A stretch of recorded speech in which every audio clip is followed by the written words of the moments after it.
got some work to do now. Scooby-Dooby-Doo, where are you? We need some help from you now.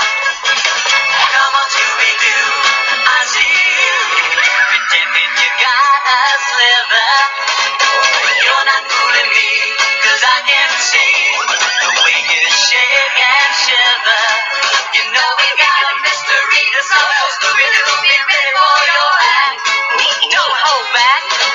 And Scooby-Doo, if you come through, you're gonna have yourself a Scooby snack. Scooby-Dooby-Doo, here are you. You're ready and you're willing. Yes, we can count on you, Scooby-Doo. I know we'll catch that feeling. Hey guys, Miss Jaycilyn here along with Freckles the Frog, and we are ready to start a brand new day with you. So, everybody, put those listening ears on, grab your Snoopy stacks, and I think we might need to bring our water bottle today because we are going to a nice warm place today.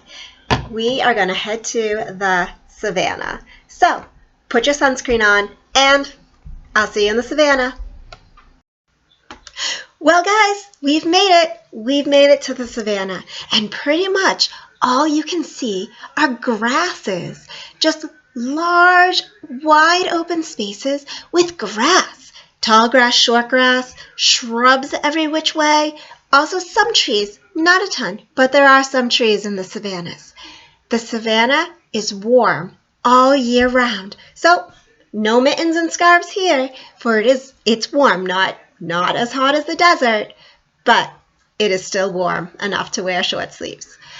Also, it has only 2 seasons. It has a winter season, which is very, very long and very, very dry. So that means it doesn't rain for 6 months out of the year, guys. Doesn't rain at all. Then we have the summer season. Another 6 months where it is very, very wet and very hot and sticky and humid. So probably not the best weather to go outside and run around in. During that wet season, though, lakes and puddles form, for there isn't enough room for it to go down into the ground. So you have lots of flooding and lots of spaces that are just now covered with water instead of grass. So, makes some great places to drink, but not very good to walk on. Though, I don't think I would want to make the Savanna my home. Might be nice to go on a safari and look at the animals in the Savanna. But there are animals that enjoy it, and they live there and they make it their very own home.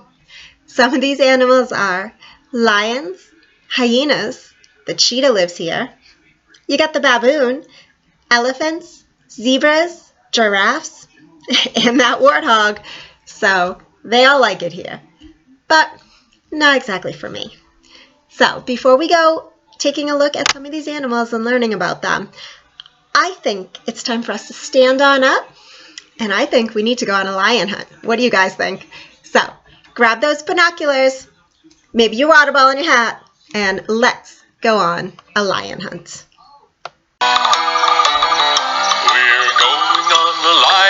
We're going on a lion hunt. I've got my binoculars. I've got my binoculars. I'm not scared. I'm not scared. Ooh, look at that tall, wavy grass. It's so tall. Can't go over it. We can't go over it. We can't go under it. Can't go under it. We're just gonna have to go through it. We're gonna have to go through it. Swish, swish, swish, swish. We're going on a lion hunt. We're going on a lion hunt. I've got my binoculars. I've got my binoculars. I'm not scared. I'm not scared. Uh-oh, there's a big river. Ooh, Can't go over it. we can't go over it. We can't go under it. We can't go under it. We're just gonna have to swim it. I hope it's not too chilly. Splash, splash, splash, splash. We're going on a lion hunt. We're going on a lion lion hunt.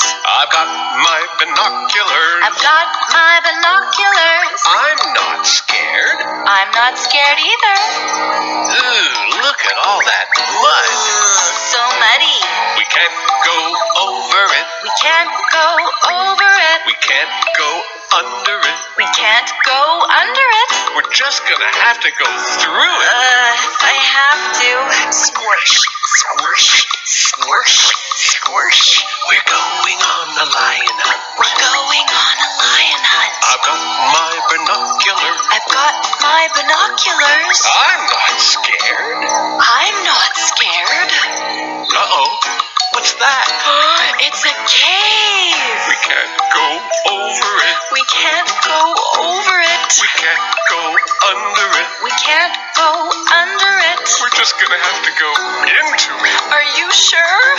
Step, step, step, Step. We're going on a lion hunt. We're going on a lion hunt. Oh, I've got my binoculars. I've got my binoculars too. I'm not scared. I'm a little scared. It sure is dark in here. What's that in the corner? I feel two big ears. I feel two big ears. I feel one wet nose. I feel one wet nose. I feel two sharp teeth. I know what that is. What? It's a lion. Let's get out of here. Let's run back through the cave. Step, step, step. Okay, quickly, back through the mud. Squish, squish, squish. Okay, let's cross the river. Splash, splash, splash. And quick, through the tall grass. Swish, swish, swish. And quick, through the yard, up the stairs, into the house. Close the door. Woo. We're safe. That was a close one. Let's not go lion hunting anymore.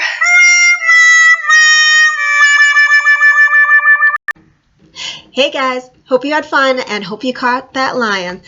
I know I didn't, I ran away. But let's learn about this lion now. The lion, guys. The lion is the powerhouse of the savannah.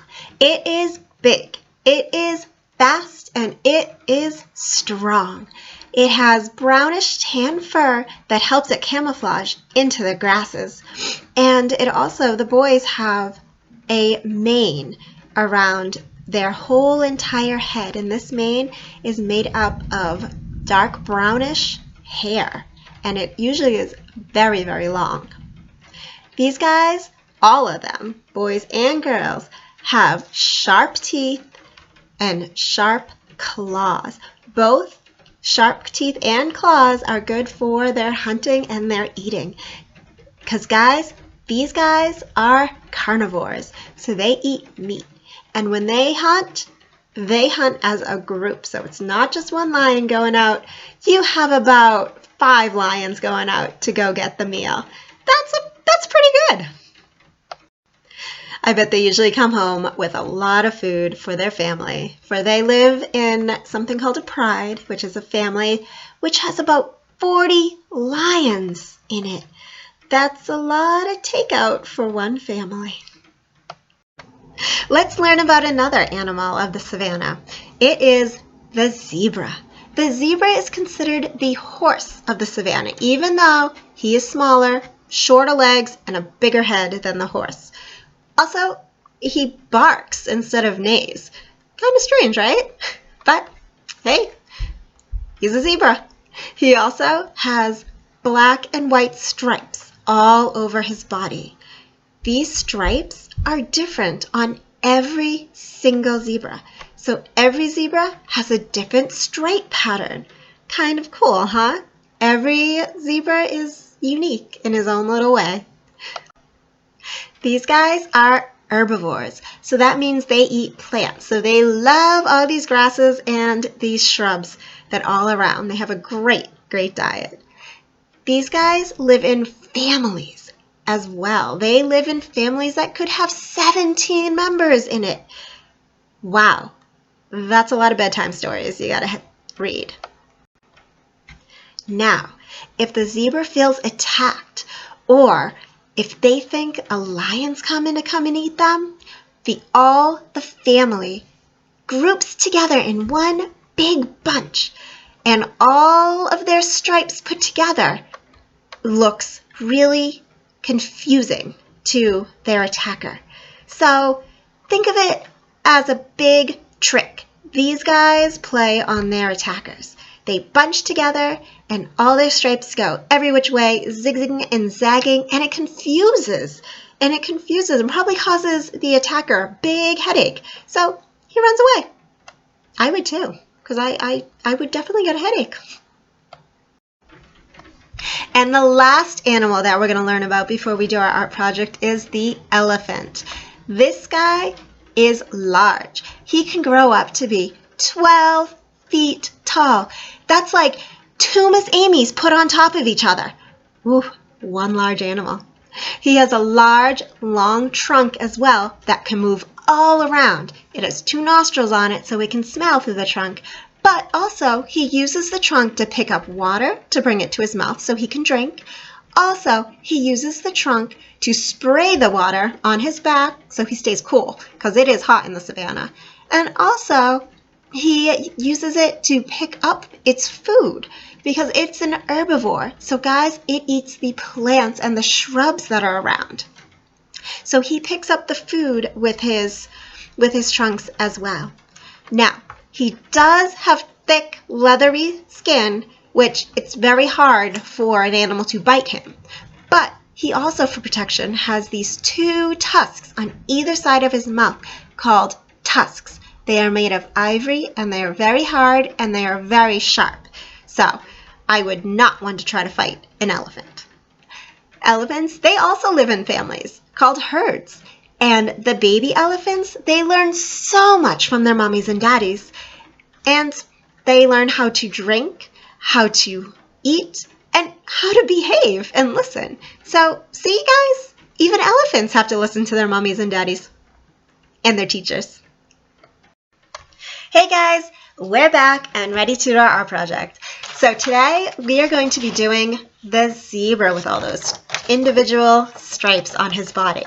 So let's go get our smocks on and let's get our supplies, shall we? Today we are going to need a box of crayons. Definitely going to need a glue stick today.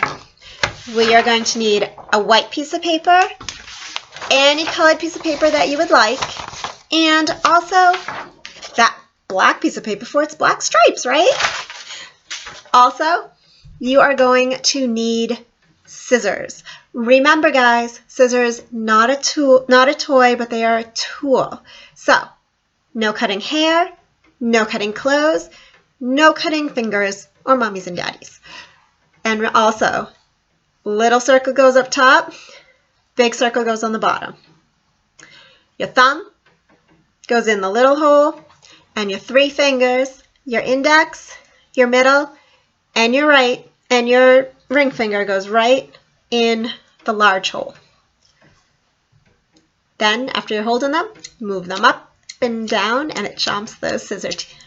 So, let's go. Start drawing some shapes and start chomping some paper. On your white piece of paper, my friends, you need a circle, and that circle is going to be his body. Remember, you can trace a cup, you can trace a plate, you can trace a bowl, or you can draw it all by yourself. A circle has no corners, and it's just big big round edge. Also, you're going to need 4 rectangles, excuse me. The rectangles are going to be long. Remember, a rectangle they have 4 corners, and they have 2 very long sides and 2 very short sides. Sort of like your rest mats. Guys, they're the same size. You're going to want to make 4 of them because these guys are going to be its legs. So try to make them the same shape and the same length. Also, you're going to need another rectangle for his neck. A shorter rectangle for his head, and then this really, really thin one, and that can be his tail. Remember, rectangles. 2 sides that are very short, 2 sides that are very long. Also, 4 corners. Now that you've cut out all your shapes, it's time to glue them onto your paper. So, you should have the circle right there in the middle of your paper. you have your 4 legs on the bottom of your circle. Sticking out from the top is his neck with his little head, so 2 more rectangles. And then you have that little itty bitty tiny one rectangle, and you just put it right in the back of him for his tail. Now, it's time to have some fun with our black paper, guys. So we're going to use this black paper to do his stripes with. Also, his mane. So that's the back of his, the hair on the back of his head. So you're going to want a little rectangle of black paper. Just any sort of shape, width, it doesn't matter. And then you're just going to cut, slice, up and down. All these little slices. Do not go through the paper and hit your other fingers. Careful of that. So now you have these little edges and it looks like a broom. And that's going to be his hair. So you can put that, guys, glue that right on to his neck, just like that. Now he has some hair. Also, for his stripes, remember they don't have to be perfectly straight rectangles or triangles or anything. They can be any kind of stripe that you want, because every stripe on a zebra is different, every pattern. So let's start cutting. Totally your way. You can make them thick, you can make them triangle, you can make them any which way you would like. I made some thin ones. Oh, we're going to make a squiggly one over here. So you keep cutting out those stripes. Make a whole big pile of them. Big ones, short ones, whatever you would like, because they're going to go onto your zebra body next. So cut out those stripes, guys. Okay, so when you've finished cutting out your mane and all of your stripes, you can start gluing them on your zebra. I glued mine sort of diagonal I did straight across the feet. Then I made some little itty bitty stripes for his little tail. And then I put an eye on there. He has his nice smile. If you want, you can put a whole background scene, the ground, the grasslands, the sun, anything you want on him. Also, if you don't have black paper, you can easily do this just by coloring. Use your crayons and color black stripes on his body. Whichever way you would like to do it, you'll come out with the same art project, which is the cutest little zebra you've ever seen. So, everybody, have fun, and I will see you later. Finish those Scooby snacks, guys. See you next time. Bye.